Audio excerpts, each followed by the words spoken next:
Hey, it is Eliki here and I'm on my daily 5 kilometer walk around Tirana Park, and unfortunately my trip around Albania is coming to end, so I thought this is a great time and to kind of summarize everything I've seen, learned, and basically everything you should know before coming to Albania. So currently Albania is trying to join EU, so maybe by the time you watch this video they already are part of EU and they use euros, but for now they use lek. The easiest way how to navigate the exchange rate will be to use dollar, because basically $1 is 100 leks. So $2 will be 200 leks and 1000 lek will be $10. The good news is that euro is widely accepted in Albania, but for example, if your dinner is 1800 leks, which would be around 17 euros, they not gonna calculate the 17 euros, they just gonna charge you 18 euros. So if you only come for a day and you don't have leks, you have euros, you can freely use them, but I think long term it probably won't be very convenient. They also of course have their own language, and it's actually very interesting because it's like their own branch. There is no any other language is not similar to Albanian. So here are a few main basic phrases you could try to learn, and I did try to learn, but I'm not even gonna try to pronounce them because it's just so difficult for me personally. You're gonna be seeing this name a lot, and I knew it's something important but I couldn't figure it out, and it actually means Albania in Albanian. One thing you have to be careful in Albania are the crosswalks. So literally they are there, but no one pays attention to them. You're gonna be standing on the side of the road waiting for like good 10 minutes until someone stops. So what you have to do, you just literally have to walk and risk.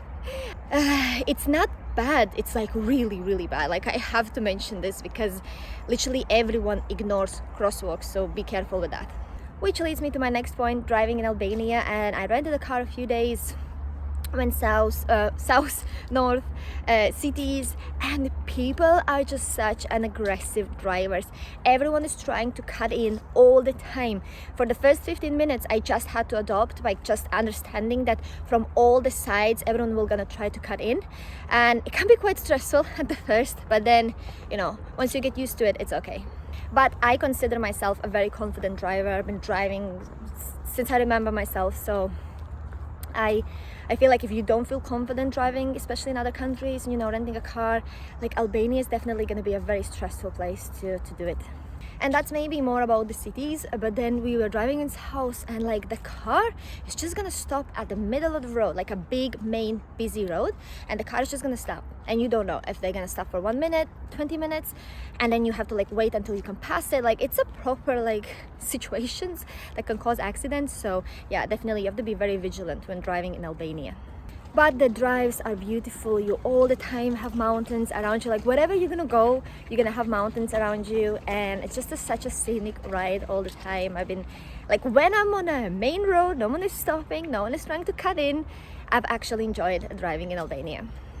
One thing that I have noticed about Albanian people, and I absolutely love it, is they are very patriotic. Like, you can just feel it. Like, I don't know, it's weird to explain it, but you arrive to the country and you could just see how proud people are about their culture, about their heritage. And then when you learn more about the history, you literally learn about the hard times they've gone through and how strong they've been throughout the times, how they managed to hold their territory and flag and culture. And so I totally see why they are such a patriotic people, because of the rich history. But yeah, that's definitely something once you're gonna arrive, at least for me, that was very visible. I think very important thing is to understand that Albania is basically the south and the north, or more like the capital in the middle, is like two different worlds. So for example, I started my Albania trip in the south, in Saranda, and I spent a month there, and then I went to Tirana and I spent a month there, and I arrived to Saranda, Albania, and no one is accepting cards, and I'm like, what, this country is not accepting cards? And I paid everything in Saranda with a cash, and then I arrived to Tirana and I can pay everything with a card. So I already judged the country because of Saranda, because I couldn't pay with a card anywhere. And then I come to Tirana and it's like a totally different world. I can pay with a card everywhere. It's like super easy and good. So yeah, this is like one of the main differences that first come into my mind. And then, for example, the whole affordability, like when I first booked the apartment in Saranda in the south, it was very cheap, and I was like, wow, this is going to be amazing. And I arrive and everything is expensive, like the restaurants, car rentals, everything that is like involves tourists, like eating, renting a car, was expensive. And I thought, oh, okay, it's not that cheap. And then I come to Tirana, and eating out is so cheap and amazing. Renting car is so easy and cheap, but the apartments are more expensive. So there is a very big difference between the south and the capital.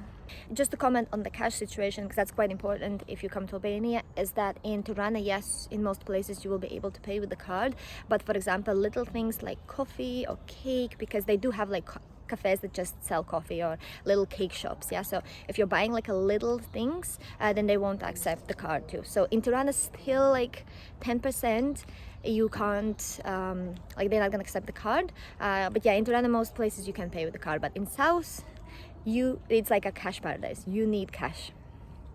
So the weather in Albania is amazing. You get really wonderful warm summers, and then it doesn't really get really cold during the winter. Of course, during the winter you get more rainy days, but like for example now it's end of November and I'm in like just one long sleeve t-shirt walking around the park. So yeah, in general I feel like climate in Albania is great. Said that, I think it is quite hard to pack for Albania, especially if you're coming off season like October, November, because there are a few rainy days during November especially, and sometimes the temperature falls, and especially falls during the night, so the nights can be really cold, so you kind of need to be prepared for everything, which is why I will share a few packing tips with you when I'm back home.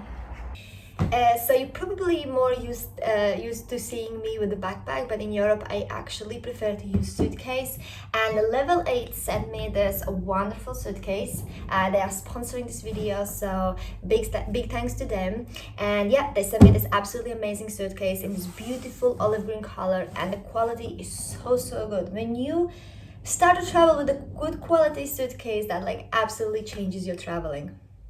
So when you are in south, you definitely don't need to worry about jackets, anything, especially during the summer. During September, October, it's really warm. It's a bit, even like a bit tropical, so even in October when it was windy, it was like a warm wind, and like the whole time the temperature didn't drop. It was really warm. So I mean, your golden things you need to have is swimsuit, towel. I mean, if you're gonna stay in a hotel, they're probably gonna give you your own, but as I said, there are free beaches all around Riviera, so I always recommend these towels that are like super easy to fold. They literally take such a small space in your suitcase.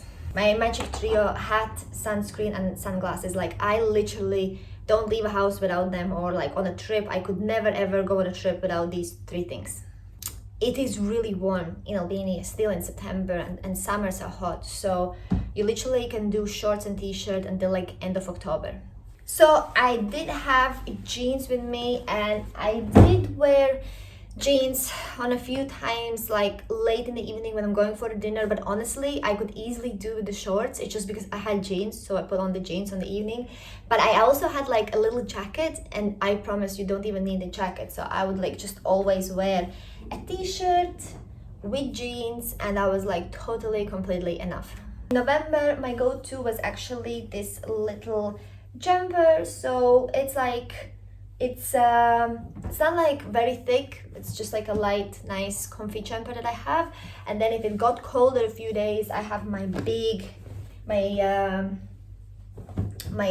hoodie that basically, then I wear them both and then I'm totally fine. And what I always have on my trips, this is my little trick, I always have a thermo with me, because when you fold it, it literally takes such a little tiny space in your suitcase.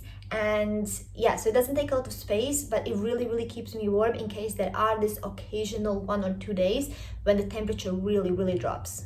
We were quite lucky because our Airbnb host actually had umbrellas, and he gave them to us to use while we are here, so we were quite lucky. But yeah, I think umbrella is definitely a must when in Albania in November. I personally think the best time to visit Albania is end of September, beginning of October, because you don't get the summer heat. I mean, I personally don't deal with the heat, so I don't like it, so I prefer like after the peak season.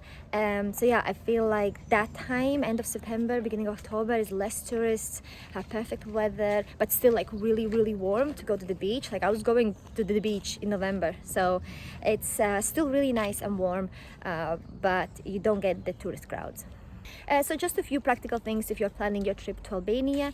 If you come from Europe, your European SIM card won't work here, but don't worry, they have Vodafone, they have this local company where I got my SIM card. They offer this tourist SIM, so it's super easy. You just walk in, sort it out on the spot, you have data, very easy. And in general, Wi-Fi has been great all over the country, so that's really not an issue. At any time you can just connect in any cafe, you know, and get internet. So yeah, Wi-Fi is been amazing all over Albania. The entry is also quite easy. I think most of the countries, they don't require to have visa to enter, and you can stay up to 90 days. So if you've been traveling my journey, you know I've been traveling now full-time, non-stop around the world for 2 years, and it's so strange, but Albania is the first country in my 2 years where I actually feel like home. And it is really hard to explain why. I can't explain you why. And I feel like, so I'm from Latvia, and Latvia and Albania are like totally two different countries, totally two different cultures. You know, we speak totally different languages, but this is the country where like the people, they seem like, I don't know, it's weird. I can't explain it. I genuinely want to understand why, that it just feels like very like home. I'm always a tourist, but this is the first country where there have been moments and days where I haven't felt like a tourist. I have felt like, you know, a little bit part of the local life, and it's been amazing. So sometimes you travel and I can give you 20 points, you know, pros and cons, and sometimes you travel and you just feel like home. You feel amazing, you love the place. So that's how I feel about Albania. I've really have enjoyed my time here, and this is one of the rare places. This is one of the rare places where I really feel like coming back. And my favorite in Albania for sure is Tirana. I love this place. Like, everything is so convenient, everything is walking distance, but you have loads of good food places. You have this massive park where you can go every day and walk or run or train. It's just, yeah, I don't know. It's just life in Tirana. I love it.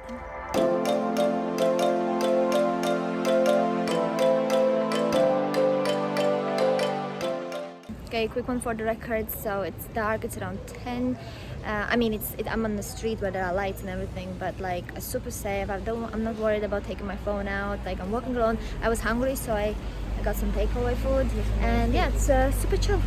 So I have a video about Tirana on my channel, also about Saranda, and then on my blog I have a lot of good useful articles that if you are planning a trip to Albania, I think they're gonna be very useful. So I'm gonna link them all in the description. So yeah, any more questions, please comment them below. You know I answer all the comments. So I have arrived to my favorite place, my local coffee place in the park. So I'm gonna go have up my daily coffee, but I'll see you in my next video.